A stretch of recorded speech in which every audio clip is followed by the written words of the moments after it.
शैया में लेटे हुए सूर्य भगवान का उदय हो जाता है, उसकी आयु, बुद्धि, श्री, तेज, बहुत सी बातें नष्ट हो जाती हैं। अगर आपको जीवन में चाहे लौकिक उन्नति प्राप्त करनी हो या पारलौकिक,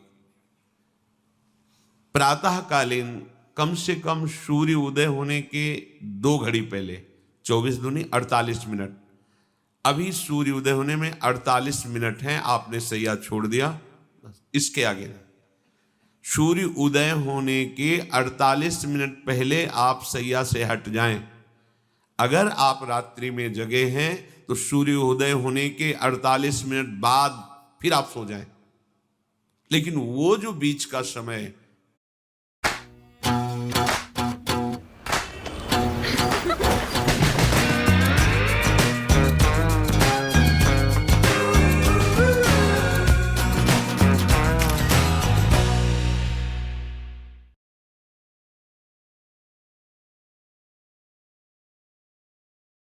प्रातःकालीन संध्या भुवन भास्कर भगवान पधार रहे हैं और आप सो रहे हो, तो आपकी आयु, आपका वैभव, आपकी बुद्धि, ये सब नष्ट होने लगती है, पता नहीं चलता। लोगों देखो कहाँ तेजवान चेहरे दिखाई दे रहे हैं।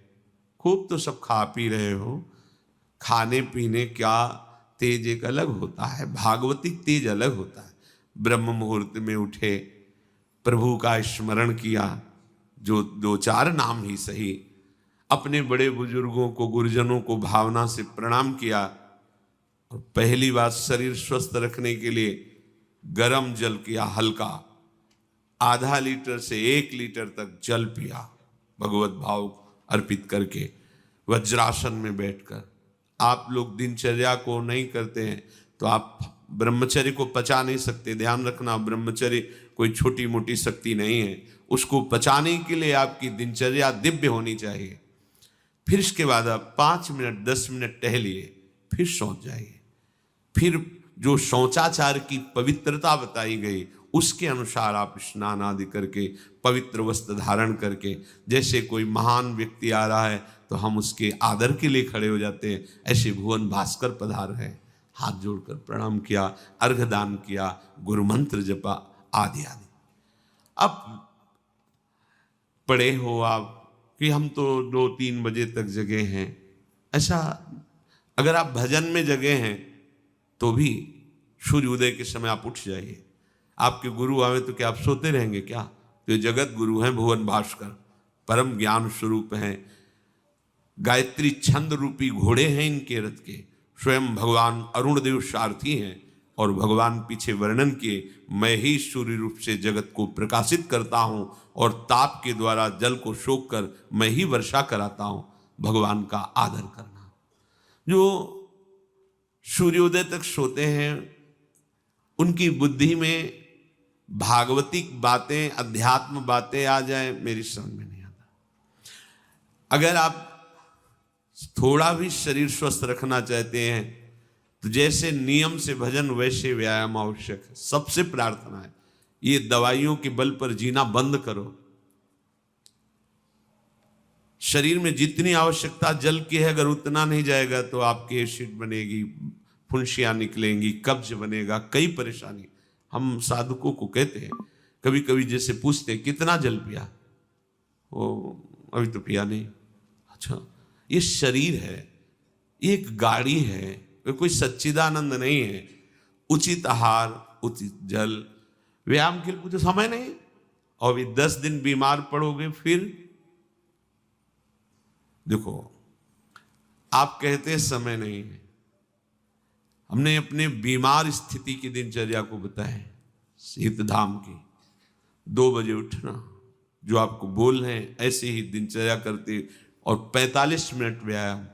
इसके बाद तुरंत प्रणाम करके वृंदावन की परिक्रमा, फिर आके श्री जी की मंगला, फिर आके 9 बजे तक गुरुदेव भगवान की सेवा में, फिर वहां से आके श्री जी का श्रृंगार, फिर भिक्षावृत्ति आदि 12-1-2 बजे तक। कोई चाय, कोई पानी, कोई ऐसा कुछ नहीं कि बाल भोग, कुछ नहीं था ही नहीं।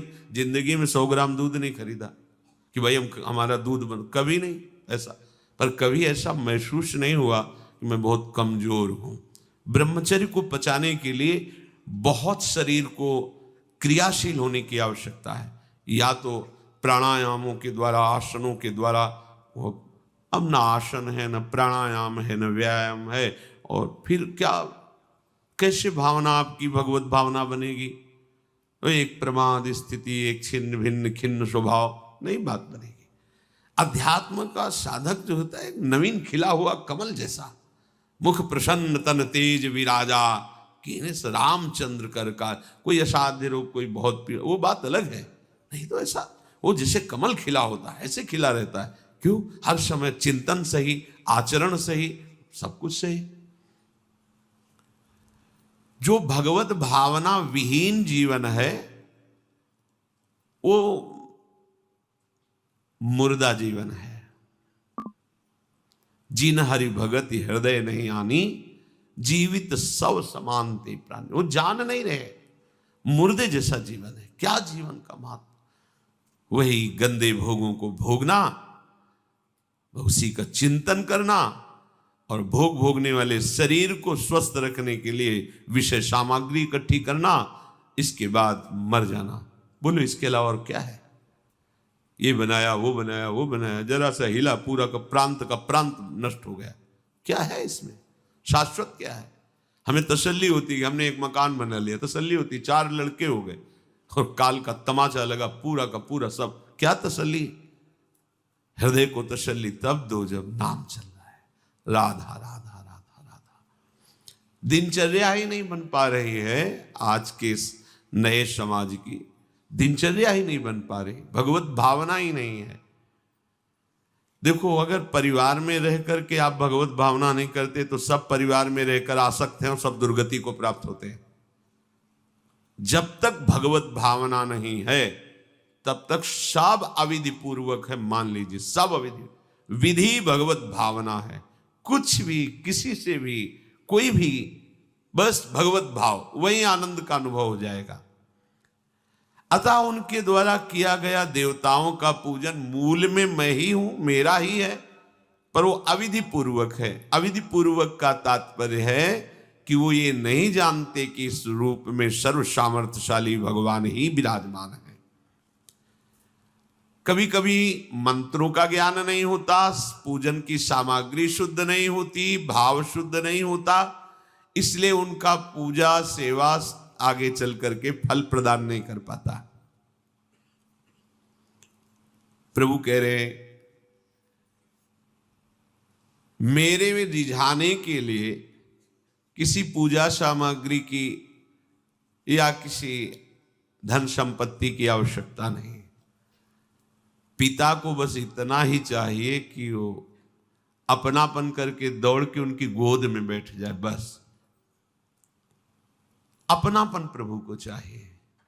माया के भूल भुलैया से वापस लौटिए और एक बात केवल बैठ जाए अगर हृदय में कि मेरे प्रभु, अब मैं थक गया हूं, यहां कोई मुझे सहारा देने वाला नहीं, अपना नहीं, नाथ मुझे अपना बना लो। ये बहुत बड़ी बात है हृदय की। किसी के बहुत भाग्यशाली होगा, उसके हृदय में बात आएगी। प्रभु उसकी रुचि का विषय बन जाते हैं। प्रभु जहां वो ऐसा भावना करता है और उसकी रुचि हो जाती है प्रभु में। जैसे हमारी विषयों में रुचि, ऐसे प्रभु में रुचि हो जाती है। अब वो जो भी करता है सब पूजा हो जाती है। ये राह से जल्दी सबको समझ में नहीं आता। ध्यान दीजिए, भगवत भावना विहीन आप जो भी कर रहे हैं वो सब अविधि पूर्वक है, भगवान कह रहे हैं।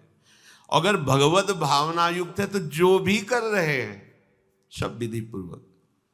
कर्माबाई जी ने, एक विधि विधान जानने वाले संत ने जब कहा कि आप तो बिना स्नान में बड़ा अपराध, ऐसे तुम कैसे बना पाओ, और वो प्रातः अपनी स्नान आदि दिनचर्या करने लगी तो विलंब हुआ। फिर खिचड़ी अमनिया की ठाकुर जी को, ठाकुर जी आए गोद में बैठ के, एक कवल ही पाए कि उधर पर्दा, भाग के ठाकुर जी गए।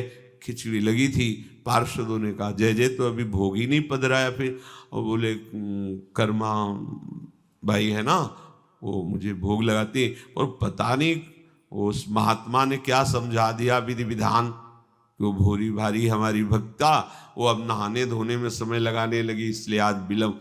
देखो तुम जाओ और उनसे कह दो हम विधि विधानों से फंसने वाले नहीं, विधि विधान हमें कोई फांस नहीं सकता है। एक प्रेम फांस है जिसमें मैं फंस जाता हूं, बिना किसी बंधन के अगर ये बंधते हैं उसका नाम है प्रेम डोरी। जय श्री भट्ट प्रेम रस बंधन, क्यों छूटे दृढ़ फंद, बसो मेरे नैनन में दो चंद। ये बात सबकी समझ में नहीं आती। जाओ उनको कह दो जैसे वो बनाती थी वैसे ही बनावे। पूरा अविधि है, अगर शास्त्रीय सिद्धांत से दे देखो अविधि है, पर वो महान विधि है जो भगवान को आसक्त कर लिया। कौन सी विधि? मेरे अपने प्रभु मेरे प्यारे रात में भूखे रहते होंगे, ये भाव।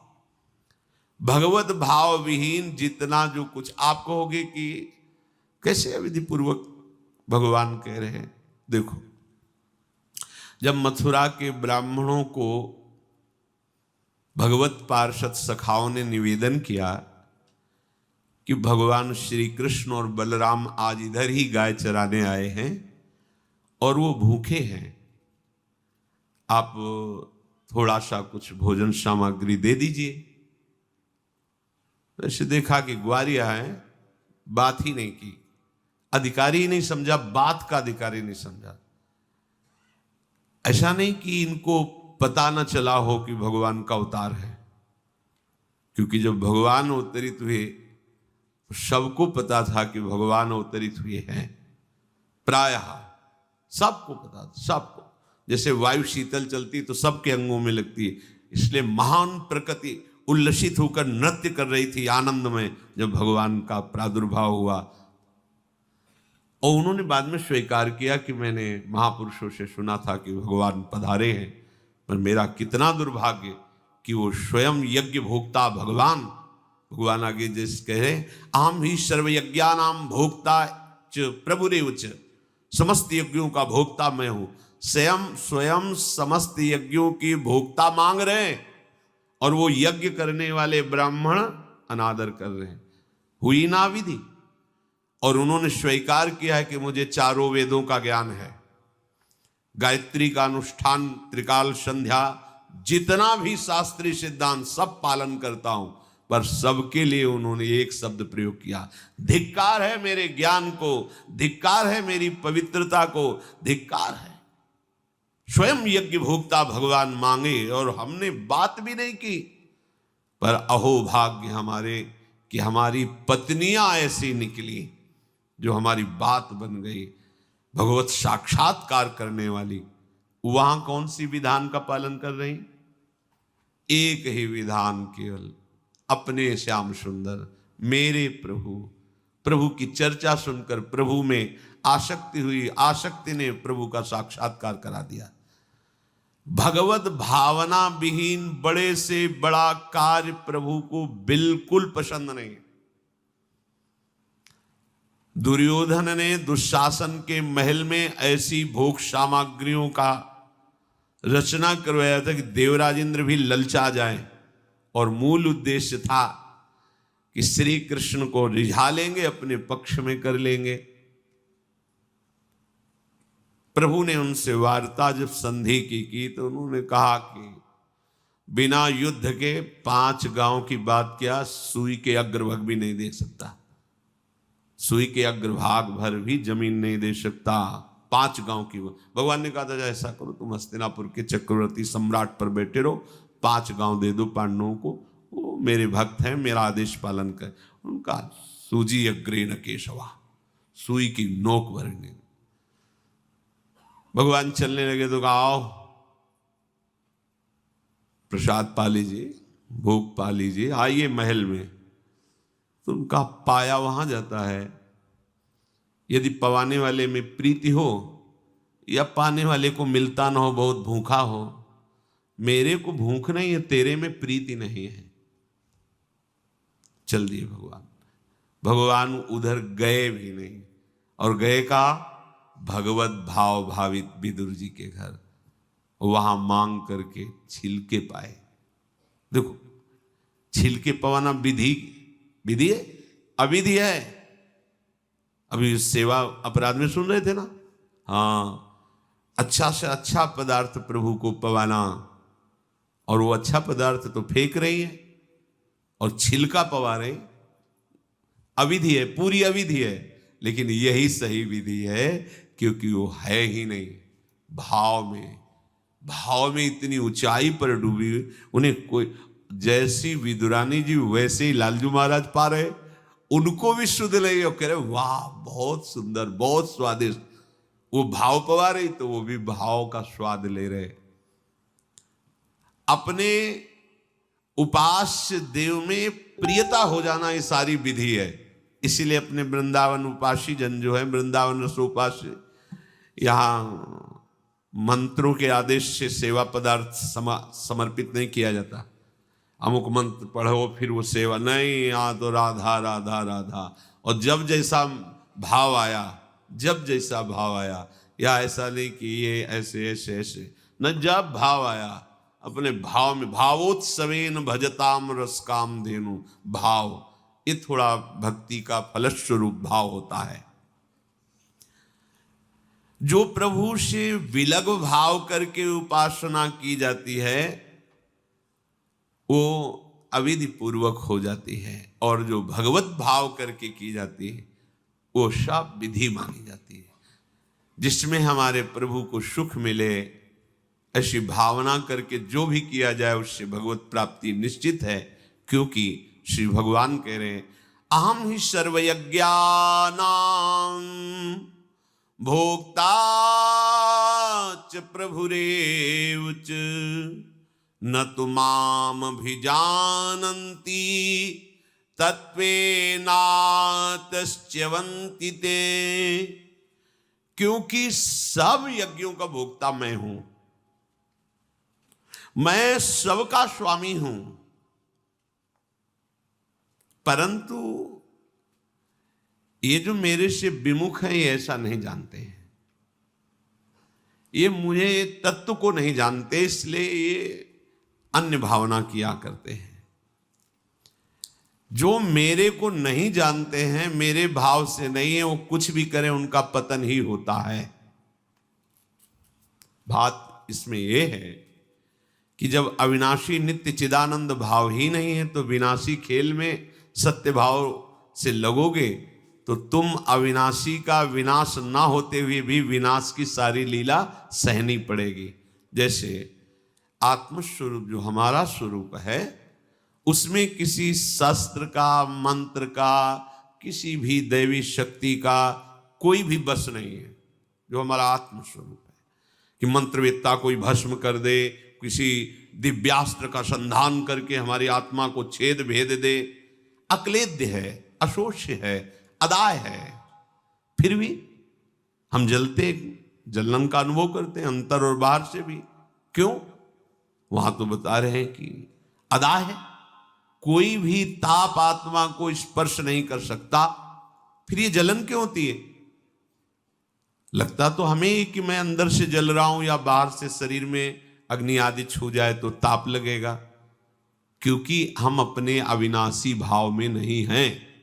ध्यान दीजिए, अविनाशी होते हुए भी अविनाशी भाव में ना होने के कारण मुझ अविनाशी तत्व को विनाश की पूरी लीला सहनी पड़ती है, पूरे कष्ट सहने पड़ते हैं। नहीं सहने पड़ते? देखो आप, जन्म मरण मेरा थोड़ी होता है, मेरा स्वरूप नयनम छिन्नन्ति शस्त्राणि नयनम दहति पावकः न चैनम क्लेदयन्त्यापो न शोषयति मारुता। पर हो रहा है, हम जल में डूब के मर सकते हैं, हम वायु के प्रवाह में, हम नाना प्रकार के दुखों के प्रवाह में। क्या हुआ? बोले चूंकि तुम अपने अविनाशी स्वरूप भाव से विलग हो। समझ गए? वही बात यहां श्री भगवान कह रहे हैं कि यदि तुम ये भाव नहीं समझ पा रहे कि सबका भोक्ता मैं ही हूं, सब यज्ञ जितने भी साधन सबका फल प्रभु ही है, मैं सबका स्वामी हूं।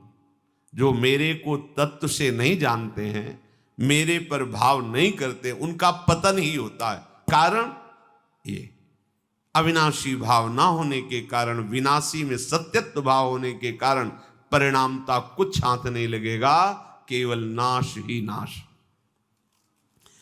जब हम प्रभु की तरफ चलते हैं तो उसमें प्रधानता होती किसी संत या शास्त्र के वचन। ऐसे आप चल ही नहीं सकते। कभी भी कहीं भी कोई भी प्रभु की तरफ चलेगा, पहला कदम चला होगा तो किसी न किसी संत के वचन सुने होंगे या शास्त्र के वचन, दोनों एक ही बात है। जो संत भगवंत की वाणी है वही शास्त्र है। बिना उनके वचन सुने परमार्थ का पता ही नहीं चलता है। तो जब हम प्रभु की तरफ सत्संग सुनकर चलने को होते हैं तो ये दो मुख्य बाधाएं आकर खड़ी हो जाती हैं। भोगों की भोग वृत्ति, संग्रह वृत्ति जो हमारे अंदर रही है, तो वो हमको इतना कमजोर कर देती, लगता है अगर ये चीज नहीं होगी तो हम रह नहीं पाएंगे, ऐसी ऐसी व्यवस्था होगी तो हम नहीं रह पाएंगे। बड़ा कमजोर हो गए अपने लोग। हाँ, ऐसा होना चाहिए, ऐसा होना चाहिए, ऐसा होना चाहिए। भोगों का भोक्ता और भोगों के संग्रह युक्त स्वामी भाव।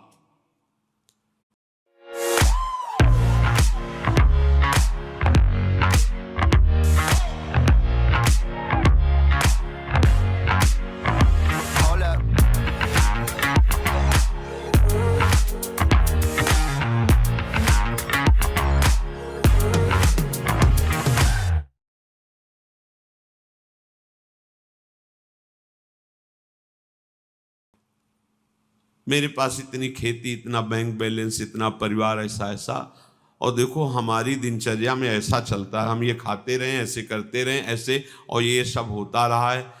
अगर हमें भजन मार्ग में तो ये सुविधा चाहिए, ऐसा ऐसा।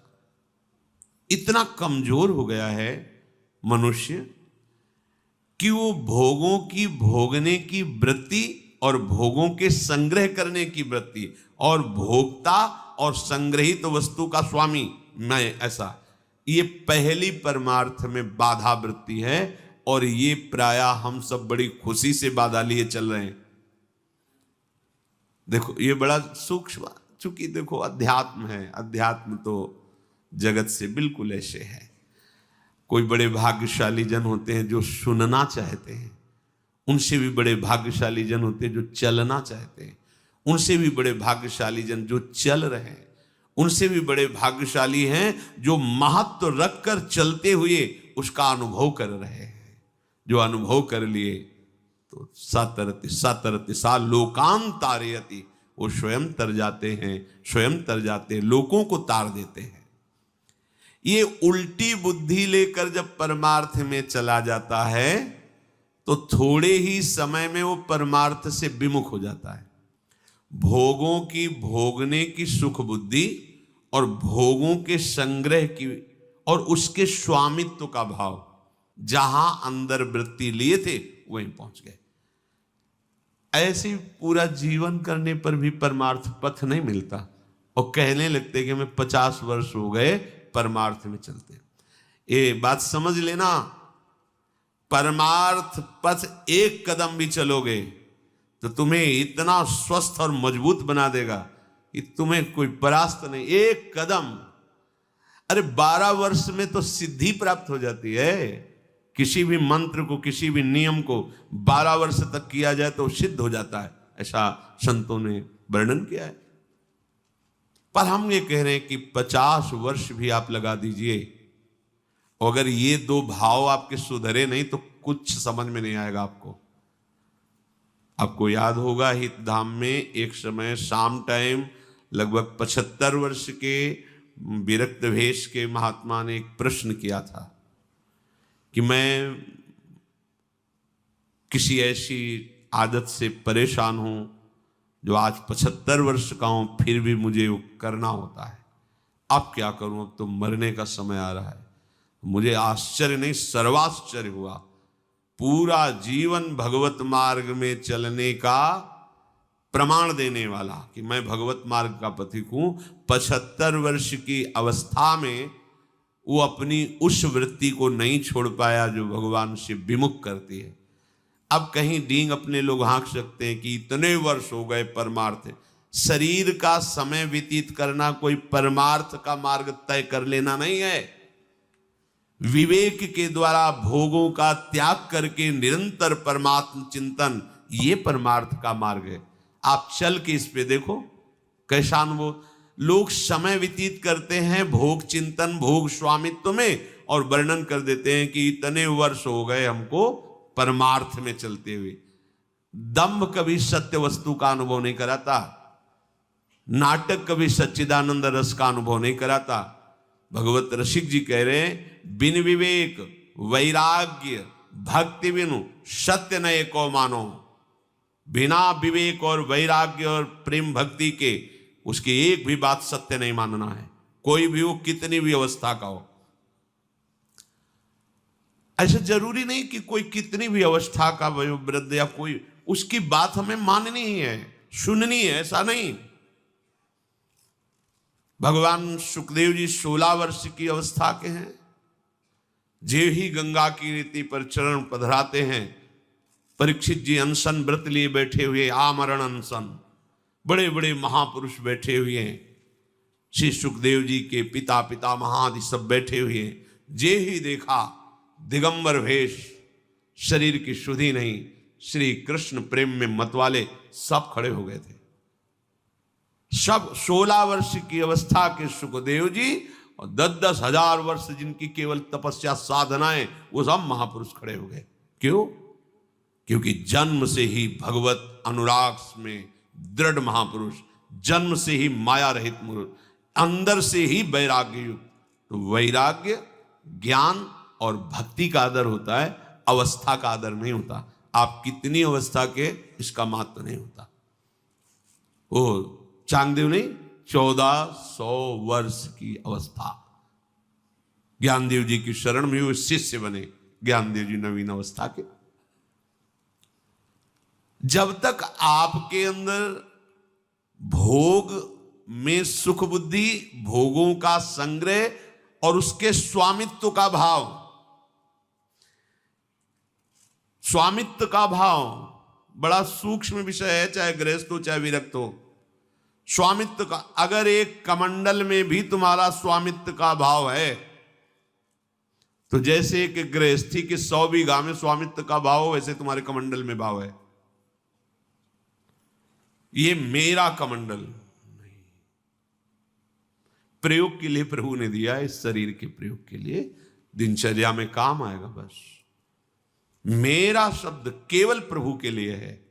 मेरे प्रभु, मेरे तो गिरधर गोपाल, दूसरों न कोई वस्तु, ना कोई व्यक्ति, ना कोई भोग सामग्री, ना कोई पद प्रतिष्ठा, ना लोक लोकांतर, मेरे तो गिरधर गोपाल। अध्यात्म है, भगवत मार्ग है, जिससे समस्त प्रपंच का नाश होकर भगवत साक्षात्कार